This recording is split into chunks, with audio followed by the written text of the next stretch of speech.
Have you ever wondered what happened to those quirky three-wheeled ATVs?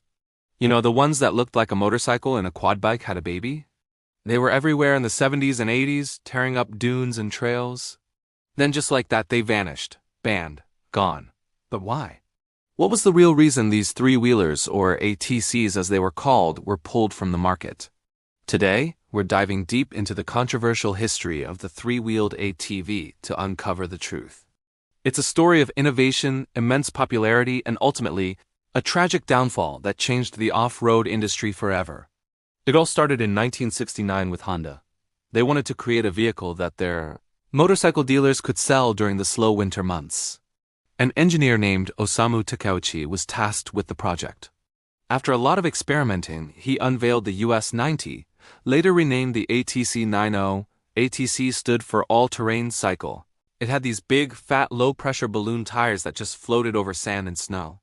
It was unlike anything anyone had ever seen, and people loved it. The ATC 90 was an instant hit. It was featured in the James Bond movie, Diamonds Are Forever, and it seemed like everyone wanted one. Seeing Honda's success, other manufacturers like Yamaha and Kawasaki jumped on the bandwagon. They started producing their own versions of the three-wheeler, each one more powerful and faster than the last. The big red Honda ATC 200E became a workhorse on farms across America. Yamaha's Tri-Z 250 and Kawasaki's Tech 83 were high-performance racing machines. The 1980s became the golden age of the three-wheeler. They were affordable, fun, and offered a sense of freedom that was hard to resist. The market was booming, and it seemed like the party would never end. But beneath the surface of all this fun and excitement, a dark cloud was forming. The very thing that made these machines so unique, their three-wheeled design, was also their greatest weakness. Think about it. A three-wheeler has a high center of gravity and a narrow wheelbase. It's inherently less stable than a four-wheeled vehicle. On a quad, if you lean into a turn, the outside wheels help keep you planted. On a three-wheeler, there's no outside front wheel. All your weight, plus the machine's weight, is balancing on a single pivot point. This design flaw led to a horrifying number of accidents. Riders, especially inexperienced ones, found that the machines could flip over with very little warning. A small bump, a sharp turn taken too fast, or an uneven patch of ground could send the rider flying. The balloon tires, great for soft terrain, were unpredictable on harder surfaces. They had a tendency to grab and pull the machine unexpectedly. Unlike a motorcycle where you lean with the bike, an ATC required you to shift your body weight actively against the lean of the machine to maintain balance in a turn. This is a counterintuitive skill that many casual riders simply didn't have. As the popularity of ATCs surged, so did the number of emergency room visits. The stories were tragic and alarmingly frequent. Broken bones, spinal cord injuries, and fatalities became horrifyingly common. Children were particularly at risk. Many of the smaller, youth-oriented models were still powerful enough to cause serious harm, and kids lacked the weight and skill to handle them safely. The media started picking up on the story. News reports and magazine articles began to paint a picture of a dangerous and unregulated industry. The U.S. Consumer Product Safety Commission, or CPSC, began an investigation in the mid-1980s. What they found was shocking. They compiled data showing that between 1982 and 1986, three-wheeled ATVs were linked to over 800 deaths and hundreds of thousands of injuries. Nearly half of the victims were children under 16. The CPSC declared three-wheeled ATVs to be imminently hazardous vehicles. This was a massive red flag for the industry. The pressure was mounting. Consumer groups, medical associations, and grieving families all called for a ban.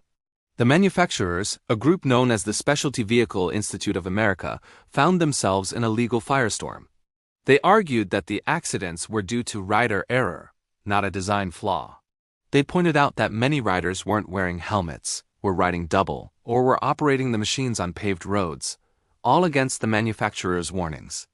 They even launched safety campaigns like the ATV Safety Institute to teach proper riding techniques. But it was too little too late. The tide of public opinion had turned against them. The CPSC was preparing to take drastic action, threatening a mandatory recall of every three-wheeler ever sold. Faced with this enormous legal and financial threat, the manufacturers came to the negotiating table. In 1987, they signed what's known as the Consent Decree with the CPSC. This was a landmark agreement. The manufacturers voluntarily agreed to immediately stop selling all new three-wheeled ATVs in the United States. It wasn't technically an outright government ban, but a voluntary agreement under the threat of one. The effect was the same: production lines halted. Dealerships sold off their remaining stock, and just like that, the era of the three-wheeler was over. As part of the deal, the manufacturers also funded a $100 million safety campaign and offered free training to anyone who had purchased an ATV. They also committed to designing and selling only four-wheeled models, which were proven to be significantly more stable and safer. This agreement effectively forced the industry to evolve. The modern four-wheeled ATV, or quad, is a direct result of the three-wheeler's downfall. They have a lower center of gravity, a wider stance, and are far less prone to tipping over. So, was it a design flaw or rider error? The truth is, it was a combination of both. The three-wheel design was inherently unstable and unforgiving, especially for novice riders. At the same time, the culture surrounding them in the 80s often encouraged reckless behavior. People saw them as toys, not as powerful machines that demanded respect and skill. The perfect storm of a tricky design and an inexperienced user base led to a public health crisis that couldn't be ignored. Today, three-wheelers are relics of a bygone era. You might see a vintage one at a classic off-road event or a well-preserved model in a collector's garage. They still have a dedicated following of enthusiasts who understand the skill required to ride them safely and appreciate their unique place in history. But you'll never see a new one for sale at a dealership. Their story serves as a powerful lesson in engineering, corporate responsibility, and the sometimes tragic consequences of innovation. The ban, or more accurately, the consent decree, wasn't just about getting rid of a dangerous product. It was about forcing an entire industry to prioritize safety over sales, a change that has undoubtedly saved countless lives.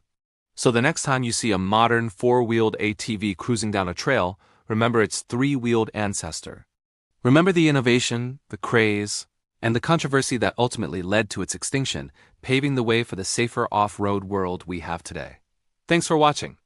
If you found this story interesting, give this video a like and hit that subscribe button for more deep dives into fascinating histories like this one.